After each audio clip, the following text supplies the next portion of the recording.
Hey y'all, what's good? Jared Nightmare here.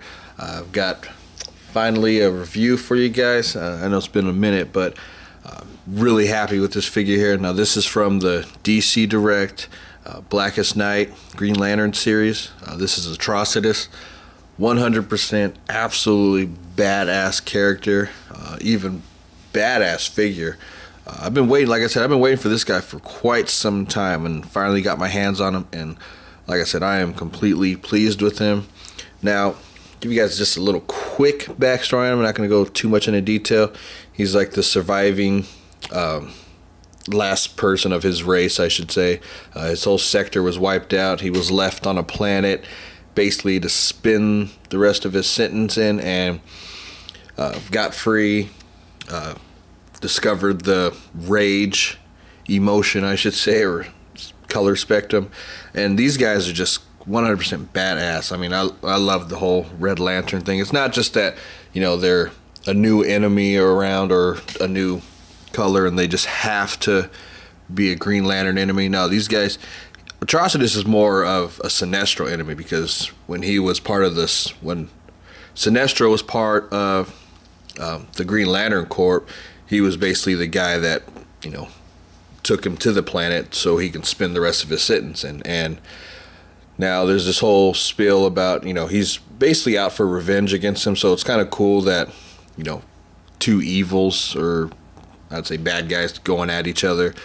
Who's to say that he's really bad, you know, when you're just trying to, you know, get vengeance. But yeah, he is evil, so don't get that twisted. But just a great character in the comic line. Now, with the Red Lanterns, these guys can't make constructs like, say, the Sinestro and Green Lantern Corps, just because they can't concentrate. But these guys are super powerful. They regurgitate. It's supposed to be their blood, whatever, you know, but it's more of an acid, and it just dissolves through everything. So these guys, obviously, they make up for not being able to make constructs with you know, that acid spill. So like I said, I'm completely pleased with these guys. Love his character, just absolutely dope. So let's get more into the figure itself. So of course, with all these, they got a base that comes with it. So there's of course his the emblem for rage, which is really cool, and got a nice lantern here. You can see in the middle of it, I don't know if you can tell, looks like there's something inside, gives it kind of little shine. So these lanterns are really cool. I really like them. Now, if you're a fan of super articulated characters, or figures I should say, then, you know, DC Direct might not be for you, because these guys are really limited in articulation. They're more of the statue figures, you know. Yeah, but if you can look past it, he goes absolutely great with your you know, your DC Universe line, just because he is a little bigger in the comics compared to him. Not too much, but he is a little bigger. So you can see there he is compared to Robot Man in the DC wave. So it actually fits pretty well. So he can go in your collection pretty good. He's got this really shiny red paint. It's just super clean all around finish, and it goes good with this. He's got black, you know, for, I can't say his skin, but, you know, his costume, which is dope. And then there's the two-tone red, which that's his skin color. Just all around, just excellent paint. Really glossy. He's got these shoulder pads here, which are a darker red. And look at his face. His face is a key selling point. I mean, that's nightmarish right there. I like that. I mean, he's got these really dope, sharp teeth. Looks like a evil, darker version of Freddy Krueger almost.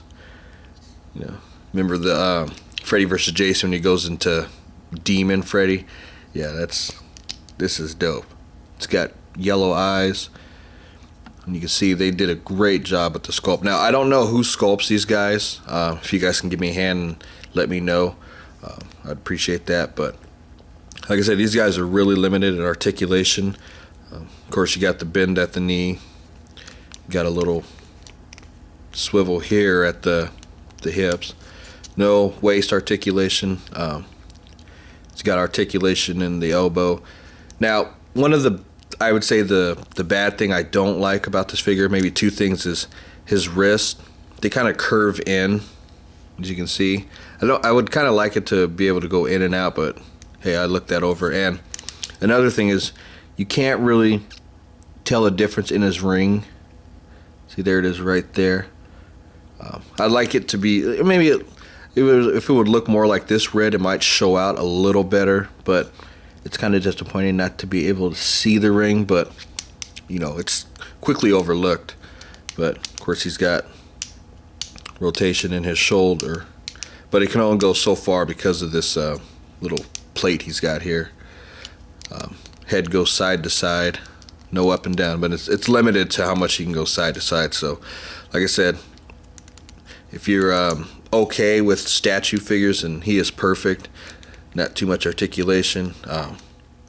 There is rotation in the wrist, but it's really limited. So, and I'd be careful with these guys, because you learn from my boy Boxing Type, these guys can break if you're not careful. So like I said, put him in a pose, leave him there, and he's set to go.